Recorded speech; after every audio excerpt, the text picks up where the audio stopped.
মুফতি রাজাউল বাড়িকে কবুল করো মাওলা।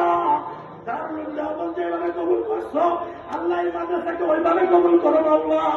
আয় আল্লাহ ছাত্রদেরকে কিতাব পড়াইবো, 14-15 লাখ টাকার কিতাব লাগবো, এটা তোমার কাছে কিছু না মাওলা। এই কিতাবের ব্যবস্থা করে দাও মাওলা।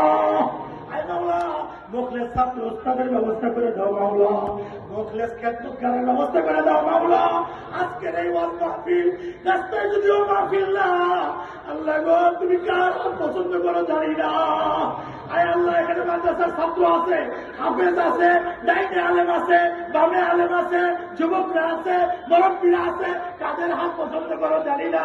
তাদের হাতে বসে দেয় আমাদের সবাইকে মাফ করে দাও মাওলা। মাদ্রাসার প্রধান মুফতি সাহেব মুফতি মোহাম্মদ আলী, অল্প বয়স, লাল মসজিদের খতিব মাওলা। আয় আল্লাহ এই মাদ্রাসায় পড়াইব, ধর্ম দিব মাওলা। আল্লাহ মুফতি মোহাম্মদ আলী সাহেবকে কবুল করো মাওলা। আয় আল্লাহ আয় আল্লাহ মধুপুরের বিশ্ববেলা হায়াতে বরকত দাও মাওলা।